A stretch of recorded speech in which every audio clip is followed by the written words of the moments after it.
Hey there, this is cyber just cyber sex simplified में आपका स्वागत है। आज का वीडियो शुरू करने से पहले मैं बताना चाहूँगा कि आपको क्यों ये वीडियो देखना चाहिए। आज का वीडियो देखने के बाद अगर आप एथिकल हैकिंग, पेन टेस्टिंग या बग हंटिंग में अपना कदम रखना चाहते हैं तो ये वीडियो आपके लिए बहुत ज़रूरी है, क्योंकि इस वीडियो को देखने के बाद आप आधा हैकिंग सीख जाओगे। क्योंकि आज का जो टॉपिक है वो है बर्बसूट के ऊपर। बर्बसूट बहुत ही अच्छा टूल है। तो बिना किसी बकचोदी के चलिए शुरू करते हैं।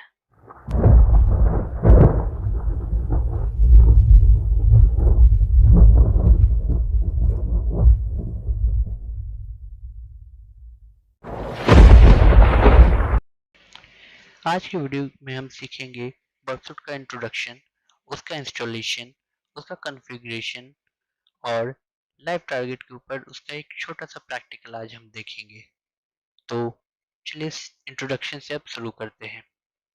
बर्बसूट बर्बसूट एक जावा बेस्ड एप्लीकेशन है जो कि एक बहुत ही बढ़िया पेनिट्रेशन टूल है। ये टूल में बहुत सारा छोटे-छोटे टूल्स अवेलेबल होते हैं, जैसे proxy server, web intruder, web spider, repeater, sequencer. तो इन सब के बारे में अभी ज़्यादा तो नहीं, पर अभी हम थोड़ा बहुत बात करेंगे जब प्रैक्टिकल करेंगे उस वक्त।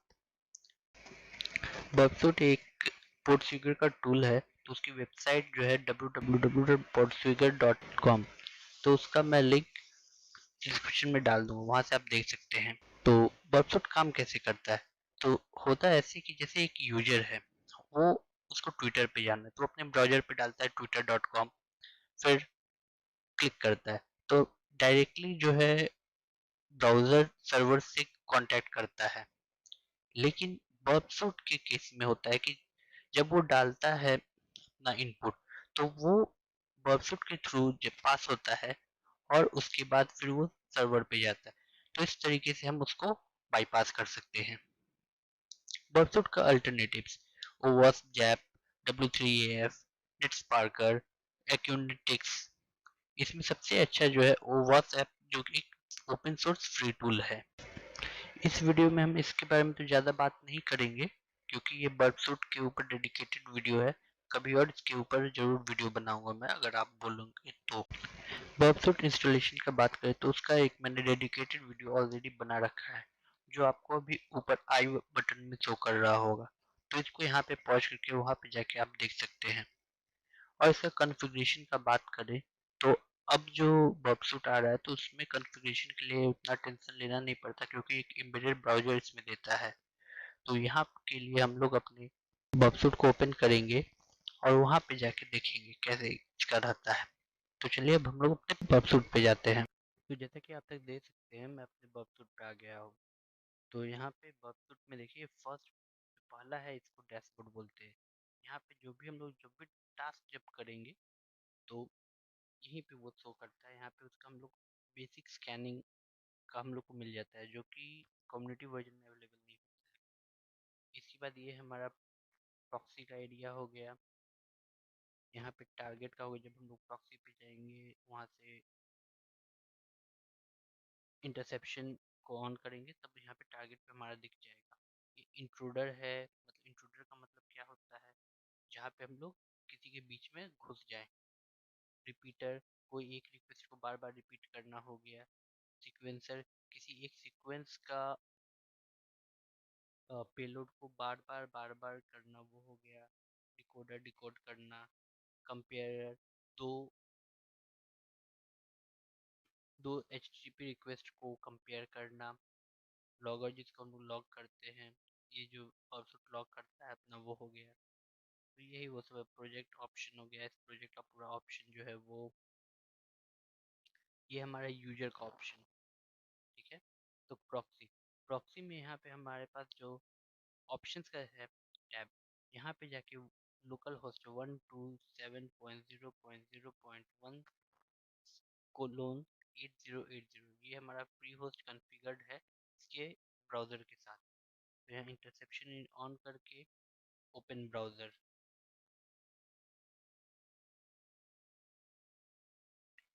ये जो है आप जब हम ओपन ब्राउज़र करेंगे तो ये क्रोमियम को ओपन करता है, क्रोमियम ब्राउज़र को। अगर तब तक आप सब्सक्राइब नहीं किए हैं तो क्या कर रहे हैं, सब्सक्राइब कर लीजिए इसी तरह का और भी नॉलेजेबल वीडियोस के लिए। बॉबसूट के ऊपर पूरा का पूरा भी चलेगा। तो ये हमारा ओपन हो गया। यहाँ HTTP हिस्ट्री में आएंगे तो यहाँ पे भी कुछ नहीं आ रहा है। यहाँ पे जैसे ही हम लोग लिखेंगे TWITTER,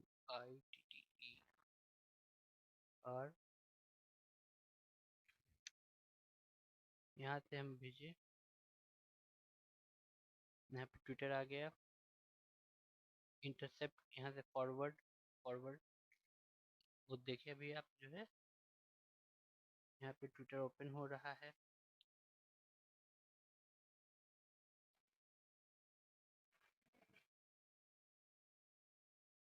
ट्विटर का यहाँ पे गेट गेट गेट, यहाँ पे बहुत सारा गेट बहुत सारा आता है।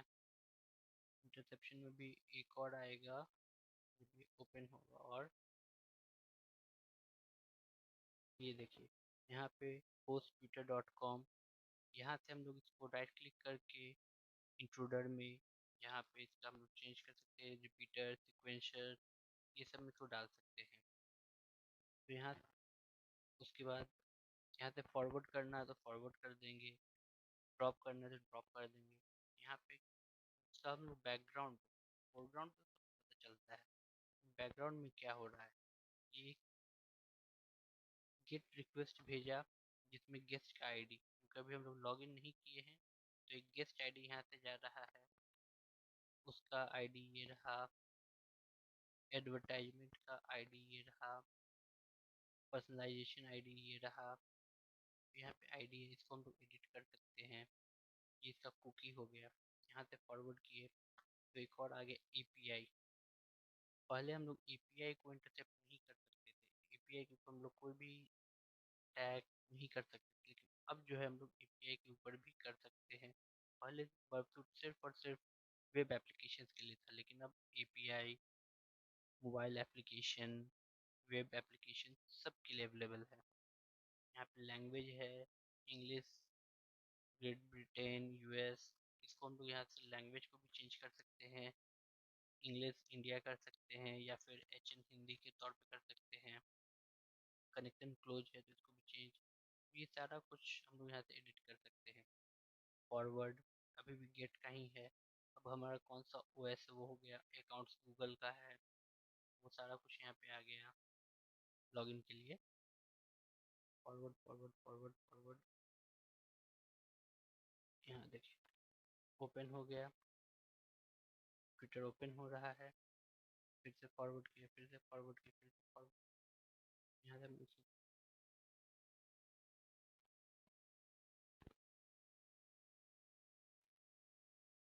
ओपन हो रहा है। अभी हम इंटरसेप्शन ऑफ कर दी। अब हम लोग जितना भी रिक्वेस्ट आया है उसको हम लोग चेक करेंगे।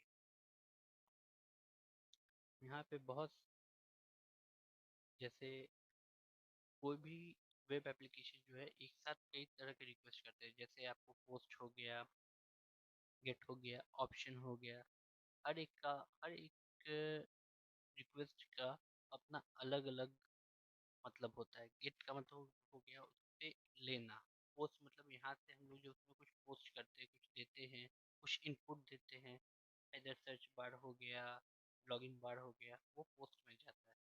ऑप्शन मतलब एक ऑप्शनल हो जाता है इन लोग के लिए, आइदर गेट फिर पोस्ट, तो उस चीज के लिए है। प्लस यहाँ पे हम लोग को दिख रहा है कि twitter.com के अलावा भी ये बहुत सारा अलग अलग फोल्डर्स को ओपन कर रहा है।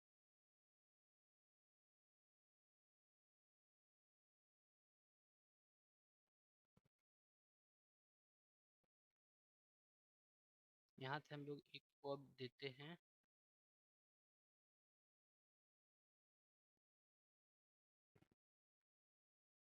एक छोटा सा एग्जांपल हम लोग देखते हैं इसका।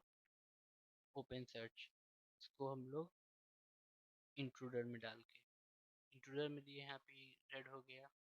यहाँ पे आए, यहाँ पे हम लोग इसमें अपना पेलोड डाल के अटैक कर सकते हैं। किसी भी एक जगह पे रैंडम पेलोड डाल के प्रॉक्सी, फिर से यहाँ पे आ गए, या फिर एक इसको हम लोग डालते हैं सीक्वेंसर में। ठीक है, सीक्वेंसर में आ गए, यहाँ लाइव कैप्चर को जब कर देंगे स्टार्ट लाइव कैप्चर, तो इस चीज़ का जो है पूरा लाइव कैप्चर चालू कर देगा। और इसी को अब हम लोग अगर एक को क्लाइंट वर्क, इसको हम लोग डाल देते हैं अपने रिपीटर में। तो यहाँ पे हम लोग जैसे कुछ चेंजेस कर, नॉर्मल अगर भेजेंगे तो यहाँ पे इसका जो रिस्पांस है वो हमारे पास आ गया, तो हम यहाँ पे रिस्पांस को भी इसका पढ़ सकते हैं। अब कुछ एडिट करना है, जिस तरीके से हम लोग को इसको एडिट करना है, सिर्फ हम लोग को अब चाहिए यहाँ पे IN, बाकी और दूसरा कोई लैंग्वेज में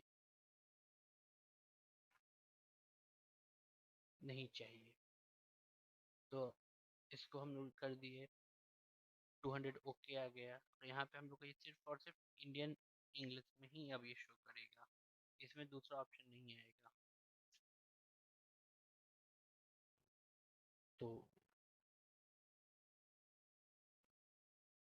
तो यहीं पे हम लोग आज समाप्त करते हैं।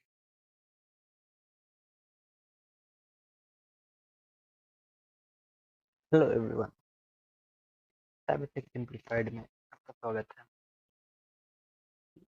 बक्सर मॉड्यूल्स के पार्ट 2 में आपका स्वागत है। पिछली बार हम लोग जो पढ़े थे, रिपीटर तक पढ़े थे, तो उसके आगे का अब लोग हम इस पर बात करेंगे। ठीक है, तो बर्कफुट sequencer is an entropy checker that checks for randomness of tokens generated by the web server. These tokens are generally used for authentication in sensitive operations, that is, keys and anti-CSRF tokens. Ideally, these tokens must be generated in a fully random manner so that the probability of appearance of each possible character at a position is distributed uniformly. This should be achieved both bitwise and character-wise. An entropy analyzer tests this hypothesis for being true. It works like: initially it is assumed that the tokens are random. Then these tokens are tested on certain parameters for certain characteristics. A term signification level is defined as the minimum value of probability that the token will be exhibit for the characteristics, such that if the token has a characteristic probability below significance level, the hypothesis that the token will be rejected. This tool can be used to find out weak tokens and enumerate their constructions. तो इसका मतलब ये है कि sequencer एक ऐसा tool है जहाँ पे हम लोग कुकी टोकन हो गया या CSRF टोकन हो गया, तो उसका हम लोग रेंडमनेस को चेक करते हैं कि जैसे ट्रांजेक्शन होता है, हर ट्रांजेक्शन का एक अपना ट्रांजेक्शन आईडी होता है, तो यहाँ पे हम लोग रैंडमली इसमें जनरेट कर सकते हैं multiple token, multiple transaction ID payment में होता है। तो उसी तरीके से ये होता है। तो अब हम लोग अपने वर्कफ्लो पे आते हैं। जैसे कि हमारा ये है, इसको हम लोग भेज रहे हैं सीक्वेंसर में। यहाँ सीक्वेंसर में हम लोग अपने डेटा को डाल दिए, और इसका जो हमारा लोकेशन है ऑटो भी सिलेक्ट करता है, और कभी कभी हम लोग को मैनुअल खुद से कन्फिगर करना रहता है, जैसे हम लोग कोई और अगर सेलेक्ट करना है तो यहाँ पे हम लोग इसको सेलेक्ट किए हुए कर ले रहे हैं। इसको सेलेक्ट करके अब ओके कर देंगे, हो गया। अब यहाँ से हम लोग इसको लाइव कैप्चर स्टार्ट कर देंगे। अब यहाँ पे टोकन डालना चालू, अभी 31 टोकन हुआ है, तो 100 टोकन तक हम लोग वेट करेंगे। जब तक ये हो रहा है तब तक लाइक एंड सब्सक्राइब कर लीजिए चैनल को।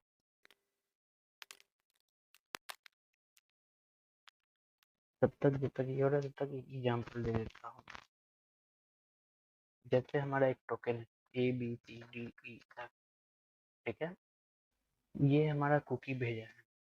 तो जब हम इसको डालेंगे तब ये चेक करेगा ABCDEG, और क्या चेक करेगा ABCDEH, क्या चेक करेगा ABCDEJ। तो यहाँ पे ये मल्टीपल भेजेगा, उसको चेक करेगा कि कौन सा सही हो रहा है। ठीक है, इसका बस नहीं काम है, 31 ही हुआ है।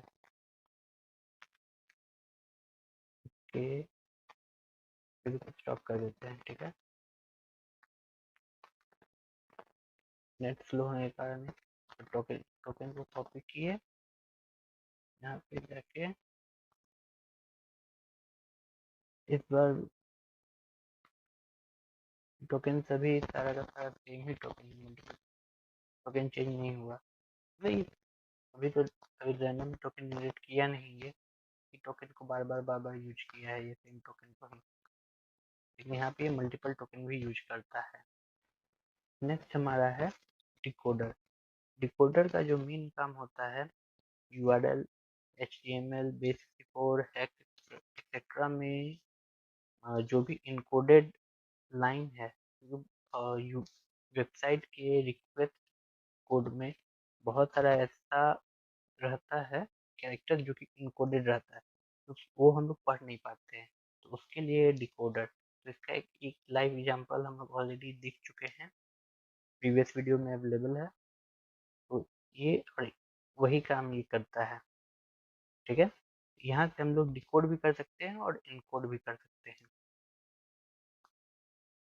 नेक्स्ट है कंपेयरर। कंपेयर, ये एक बहुत सिंपल सा और बहुत अच्छा टूल है हमारा दो रिक्वेस्ट को कंपेयर करने के लिए। जैसे मेनली कब यूजर में आता है, जब हम यूजर नेम को कर यूजर नेम इनमरेशन करते हैं, उसमें कौन सा फेल्ड लॉगिन है कौन सा वैलिड लॉगिन है, उसके लिए इंट्रूडर टैग का जो रिजल्ट होता है उसको चेक करने के लिए कि उसमें क्या डिफरेंट होते हैं लेंथ में, वो वहाँ पे हम लोग कंपेयर का काम आता है। या फिर प्रॉक्सी हिस्ट्री में बहुत सारा पेयर जनरेट होता है, यूजर पेयर, तो उसका रिक्वेस्ट को चेक करने के लिए। या फिर हम लोग ब्लाइंड एसक्यूएल में जब का बग्स खोजते हैं तो वहाँ पे भी हम लोग इसको यूज करते हैं। मतलब सिंपल बेसिस में, सिंपल लैंग्वेज में कंपेयर दो रिस्पॉन्स, रिक्वेस्ट रिस्पॉन्स को कंपेयर करने के लिए। जैसे नॉर्मली कंपेयर तो वही हो गया। नेक्स्ट हमारा है एक्सटेंडर। एक्सटेंडर जस्ट लाइक ये एक तरह का कंपोनेंट होता है जहाँ पे हम लोग मल्टीपल टूल्स अवेलेबल हो जाता है। ठीक है, तो जहाँ से हम लोग एक्सटेंशंस के तौर पे, जिस तरह से हम लोग का क्रोम एक्सटेंशन, ब्राउजर एक्सटेंशन होता है, उसी तरीके से ये भी एक्सटेंशन होता है। इसमें बहुत सारा एक्सटेंशन है जो कि कम्युनिटी वर्जन में अवेलेबल होता है, और बहुत सारा ऐसा है जो कि सिर्फ और सिर्फ प्रो वर्जन के लिए ही होता है, वो कम्युनिटी वर्जन में अवेलेबल नहीं होता है। ये है हमारा एक्सटेंडर का होम मेन्यू।